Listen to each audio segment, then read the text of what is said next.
अंधेरी आधी रात का वह समय जब गहरी नींद में होते हैं और जीव जंतुओं की रहस्यमय आवाजें मन में डर भी पैदा करती हैं। उस समय अघोरी तांत्रिकों द्वारा की जाती है शव को साधने की यह प्रक्रिया। हम सोते हैं तब जागता है पूरा श्मशान, वह श्मशान जहां दिन के उजाले में जाने से भी रूह कांपती है, वहीं लगता है अघोरी तांत्रिकों और आत्माओं और शवों का मेला। और होती है शव की साधना। आखिर क्या है यह शव साधना, कैसे और क्यों की जाती है, क्या होता है? इस दौरान आइए आप सभी को इस साधना से परिचित करवाते हैं। मित्रों, अघोरियों द्वारा खास तौर पर श्मशान में 3 प्रकार की साधनाएं की जाती हैं, जिनमें श्मशान साधना, शव साधना और शिव साधना शामिल हैं। प्रमुख रूप से इन साधनाओं को अघोरी प्रसिद्ध शक्तिपीठों जैसे कामाख्या शक्तिपीठ, तारापीठ, बगुलामुखी या भैरव आदि स्थानों पर करते हैं।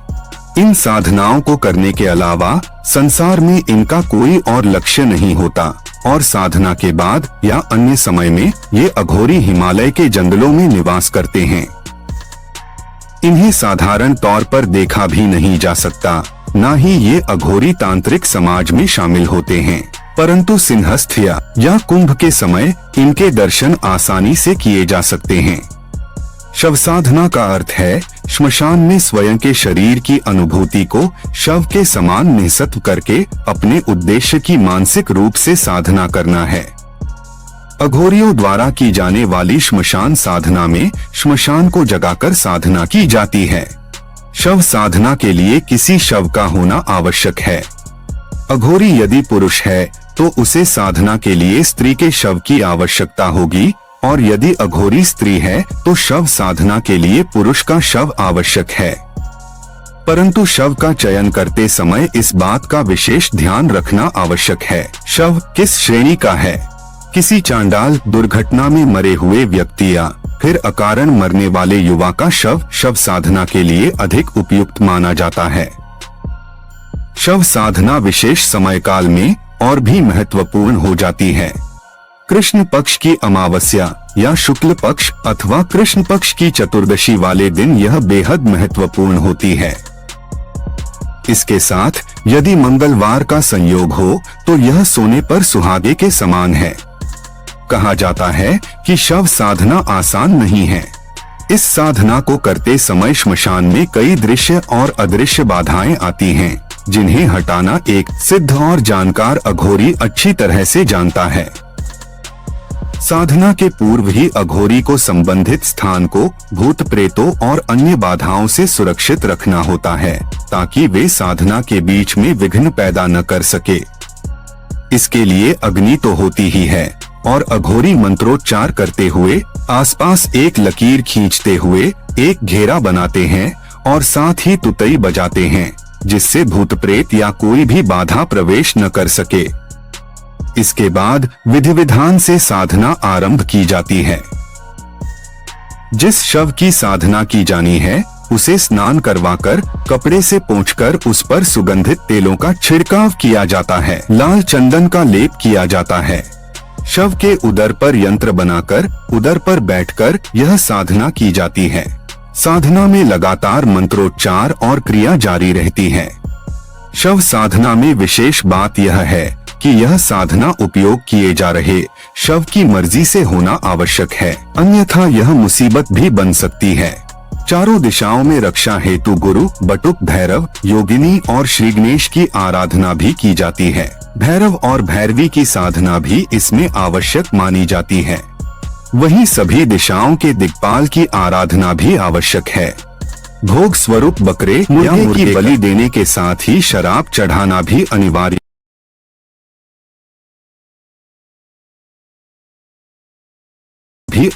होता है। शव को भी यह चीजें अर्पित की जाती है। कुछ ही समय में देखते ही देखते यह भोग समाप्त हो जाता है। इस साधना के पूर्ण होते होते मुर्दा या शव भी बोलने लगता है। साधना पूर्ण होने पर साधक वह सिद्धि प्राप्त कर लेता है जिसके लिए वह शव साधना कर रहा था। आधी रात बीतते बीतते शव की आंखें भी विचलित होने लगती है और उसके शरीर में कई परिवर्तन एक साथ देखे जा सकते हैं। लेकिन इन भयावह और खतरनाक दृश्यों को देखते हुए भी साधक का मन लक्ष्य से नहीं हटना चाहिए। उसे मंत्रोच्चार जारी रखने होते हैं ताकि साधना को पूर्ण किया जा सके। यह एक भयंकर शमशानी तांत्रिक प्रयोग है, क्योंकि श्मशान में इसकी सिद्धि की जाती है। इसलिए यह बहुत ही प्रबल, शक्तिशाली और कोई भी कार्य कर सकने की शक्ति रखने वाला प्रयोग माना जाता है। इसे हम तामसिक शमशान सिद्धि और श्मशान जागरण के नाम से जानते हैं। श्मशान को जगाने के लिए इस तरीके का प्रयोग किया जाता है। इस साधना को करने से पहले यह निश्चित करना होता है कि साधक गुरु मंत्र का अनुष्ठान पूरा कर चुका है। इसके अलावा उसने कम से कम 10 महाविद्या में से किसी एक महाविद्या की संपूर्ण साधना पूरी तरह की हो, ताकि उसके अंदर इतना आत्मबल और ऊर्जा मौजूद हो कि उसे किसी भी प्रकार का किसी प्रकार की बुरी शक्तियों का प्रभाव उसे अपने नियंत्रण में न ले ले। इस बात का विशेष ख्याल रखना होता है, तभी यह प्रयोग करने के लिए तैयार हो और बिना गुरु से आज्ञा लिए और उनकी देख रेख में ही यह साधना करनी चाहिए, क्योंकि यह कोई साधारण साधना नहीं है। एक बार जब शमशान जागृत हो जाता है तो फिर उसको नियंत्रित करने की शक्ति साधक में होनी चाहिए, अन्यथा उसकी लाश ही उस स्थल से वापस आ पाती है। इसको जगाने के लिए विशेष कृत्यों का प्रयोग किया जाता है। यह एक भयानक साधना मानी जाती है। मजबूत दिल वाले ही इस साधना को करने का साहस बटोर सकते हैं। आपको इस साधना की ओर अग्रसर होने से पहले हर प्रकार से तैयार होना चाहिए। इससे कोई भी कार्य त्वरित रूप से किया जा सकता है और दुनिया में ऐसा कोई कार्य नहीं है जो इसके बाद व्यक्ति ना कर पाए। शमशान स्वयं में भयभीत करता है और तब यह और भी अधिक खतरनाक हो जाता है जब वहां उपस्थित सारी आत्मा जागृत अवस्था में आ जाती हैं और उनको साधक नियंत्रित कर अपने कार्य सौंप देता है। इस साधना के विषय में हम पूर्व काल में बहुत सुने हैं। इसमें सफल होने वाला साधक कई सारी सिद्धियां एक ही साथ प्राप्त कर लेता है। लेकिन बाल बच्चेदार घर परिवार में रहने वाले व्यक्तियों के लिए यह साधना नहीं है, क्योंकि साधना के उपरांत साधक के साथ में यह सिद्धियां रहने लगती हैं और तब ऐसे साधक को अपने जीवन और खास तौर से पारिवारिक जीवन में सुखी रहना उसका मुश्किल रहता है, क्योंकि ऐसी शक्तियां परिवार के अन्य सदस्यों के ऊपर भी प्रभाव डालती है। इसको करने से पहले व्यक्ति पूरी तरह सांसारिक बंधनों को त्याग दें, तभी ऐसा प्रयोग करने जाए।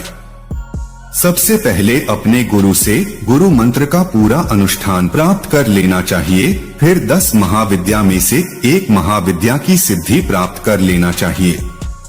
इतना करने के बाद अब साधक इस कार्य के लिए उतना आत्मबलशाली हो चुका होता है कि वह शमशान में साधना कर सकता है। इस साधना को कैसे किया जाता है, आइए इस विषय में जानते हैं। मित्रों, यह साधना को करने के लिए किसी भी माह की कृष्ण पक्ष की त्रयोदशी यानी 13वें दिन से लेकर अमावस्या तक अर्धरात्रि में श्मशान के मध्य में जहां पर भी शमशान स्थित हो, और अगर यह शमशान 500 वर्ष से अधिक पुराना है तो यह और भी ज्यादा अच्छा माना जाता है। साधक शमशान में जाता है, पश्चिम दिशा की ओर मुंह करके बैठ जाता है। आसन लगाने के बाद भगवान शिव का स्मरण करता है और लोहे के चिमटे से अपने चारों ओर एक सुरक्षा घेरा खींचकर सुरक्षा चक्र बनाता है। यह सुरक्षा साधक को शमशान की आसुरी शक्तियों से रक्षा करती है। उसके पश्चात साधक गुरु के द्वारा दिए गए गुप्त मूल मंत्र का जप करता है। इसके उच्चारण से और इस मंत्र को सिद्ध करने पर शमशान जागृत हो जाता है। शमशान में जितनी भी आत्माएं रहती हैं, वह सभी जागृत होने लगता है। गुरु के द्वारा प्राप्त गुप्त मंत्र को जपने के बाद साधक किसी भी शुक्रवार के दिन आधी रात में स्नान करके दक्षिण दिशा की ओर मुंह करके बैठ जाता है। शरीर पर पूरे सफेद कपड़े पहने कर और अपने चारों ओर दीपक जलाकर रखता है और ध्यान मंत्र से ध्यान करता है। ध्यान करने के पश्चात साधक गुप्त मंत्र का जाप प्रारंभ करता है। इस मंत्र को किसी भी माला से जाप किया जा सकता है। इस मंत्र को पढ़ने के बाद जागरण के लिए साधक तैयार हो जाता है। इसे शमशान जागरण सिद्धि कहा जाता है। साधक जब सारी सिद्धियां प्राप्त कर लेता है और मंत्र पूरी तरह से जागृत हो जाती हैं, तब बारी आती है इसका प्रयोग करने की। इस सिद्धि को प्रयोग में लाने के लिए सबसे पहले साधक शमशान में जाता है और शमशान को शमशान जागृत मंत्र से जागृत कर लेता है। फिर आसुरी शक्तियों से काम लेने के लिए उसे जगाता है और उससे वचन लेता है। उसको भोग देने के लिए मांस और मदिरा को अपने साथ ले जाता है। अगर वे ऐसा नहीं करते हैं तो जैसे ही आसुरी शक्तियां साधक द्वारा साधित कार्य करके लौटता है और उस वक्त यदि साधक उन्हें भोग देने में देरी करता है तो फिर साधक को उनके हमले से कोई भी नहीं बचा सकता, क्योंकि कार्य करने के बाद इन्हें तीव्र भूख लगती है और उस वक्त इन शक्तियों को भोग देने में देरी नहीं करनी चाहिए। जो भी काम आप इन्हें सौंपेंगे वह यह सारी आत्माएं आपका पूरा करेंगे। इसमें कई तरह के पिशाच, भूत प्रेत, विभिन्न प्रकार की चुड़ैल इत्यादि कई तरह की शक्तियां सम्मिलित रहती हैं। कहते हैं शमशान जागृत करने वाला साधक अतुलनीय बलशाली होता है और इसको कोई नहीं रोक सकता। ऐसे साधक को केवल वही रोक सकता है जिन्होंने 10 महाविद्या और महामंत्र का जाप किया हो, जिसने स्वयं माता जगदम्बा, भगवान शिव या भगवान विष्णु, गणेश और सूर्य की मूल साधना की हो। इनके अतिरिक्त कोई भी साधक को नहीं रोक सकता है। इसमें इतनी अधिक शक्ति होती है क्योंकि इसमें साधक के साथ एक आत्मा नहीं बल्कि कई हजार आत्माएं साधक का कार्य करने के लिए निकलती हैं।